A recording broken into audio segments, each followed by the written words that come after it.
सात संगत जी, प्रेम से कहना धन निरंकार जी। सात संगत जी, आज दासी आप लोगों के बीच उपस्थित है।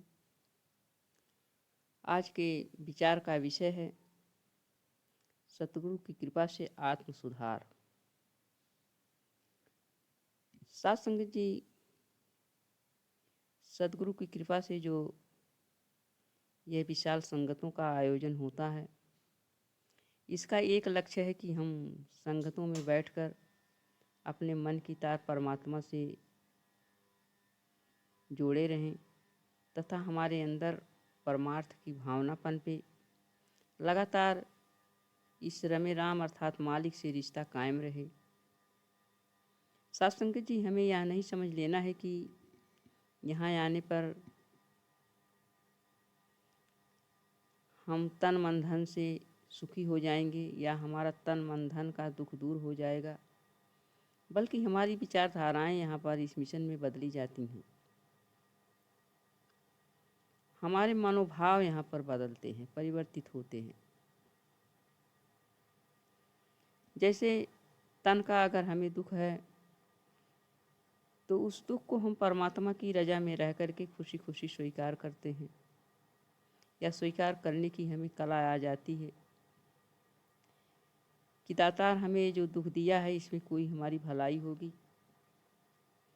और यह दुख दिया है तो इसके बाद सुख जरूर आएगा, दूर हो जाएगा ये। अर्थात हमारी भावना जो है सकारात्मक हो जाती है। अगले को हमसे ज़्यादा दुख है, हमें तो परमात्मा की कृपा से बहुत कम मिला है। ये सारी बातें जो है सकारात्मक ऊर्जा हमारे मन को प्रदान करती हैं।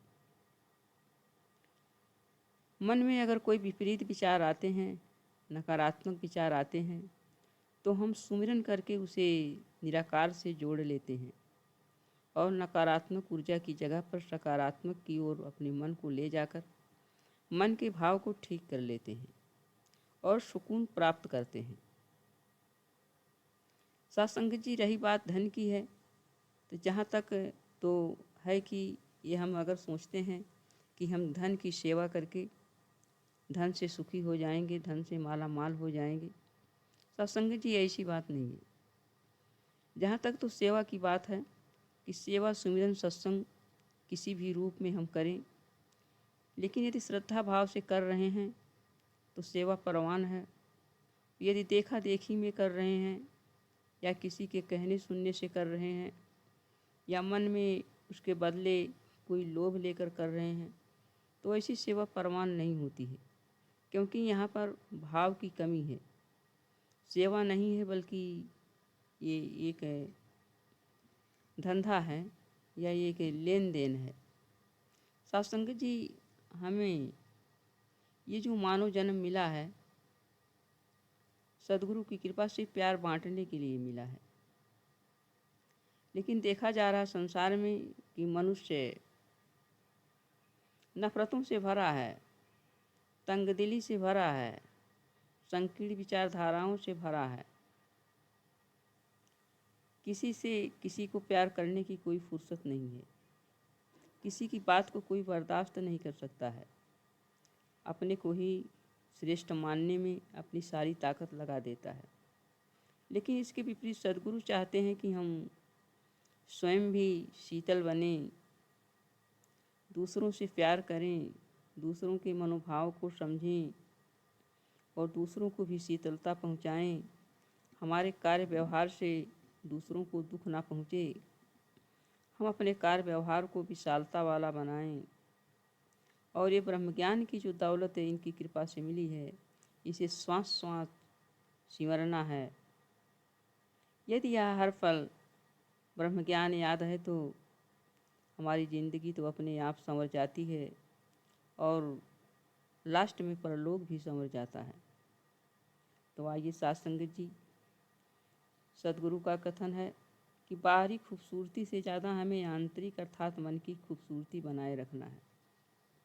बाहर की खूबसूरती से तो हमें केवल देखने तक का, ऊपरी चमड़ी तक का ही प्रभाव है, लेकिन जब मन खूबसूरत हो जाता है तो हमारा जीवन खूबसूरत हो जाता है और जहाँ भी हम रहते हैं दूसरे भी उस खूबसूरती से लाभ उठाते हैं। जिस तरह से अनेक प्रकार की शिक्षाओं को हम बड़ी दिलचस्पी से सीखते हैं, बड़ी लगन से सीखते हैं। भौतिक जगत में, भौतिकता की दौड़ में ऊंची ऊंची शिक्षाओं को ग्रहण करके ऊंचे ऊंचे पदों पर आसीन होते हैं। लेकिन साथ संगत जी, ये सारी शिक्षाएं जो है, ये सारी कला जो है, जीवन तक ही सीमित है। जब तक हमारा जीवन है तभी तक सीमित है। ब्रह्मज्ञान अगर हमारे जीवन में आ गया है तो ये ब्रह्मज्ञान जो है, जीते जी जीवन में भी इससे फ़ायदा मिलता है और जीवन समाप्त होने के बाद भी फ़ायदा है। यह ब्रह्मज्ञान जिंदगी के साथ भी है और बाद में भी साथ रहेगा। तो साथ संगत जी, हमें हर समय अपना आत्म सुधार करना है। बाहरी रूप के बजाय आंतरिक रूप पर हमें ज़्यादा ध्यान देना है। अर्थात हमारा मन किधर जा रहा है, हमारा मन कहाँ है, इस मन को हम इस स्थिर से जोड़कर स्थिर रखें। इससे हमारे जीवन का स्वयं तो सुधार होगा ही और अपने कार्य व्यवहार से हम दूसरे को भी सही दिशा दे सकेंगे। तो आइए साथ संगत जी, सद्गुरु माँ कृपा करें कि जैसा ये चाहती हैं वैसा हम सभी संतों का जीवन बन जाए और हम अपना आत्म सुधार करते चले जाएं, जिससे हमारा लोक और परलोक दोनों सुहेला हो जाए। प्यार से कहना, धन निरंकार जी।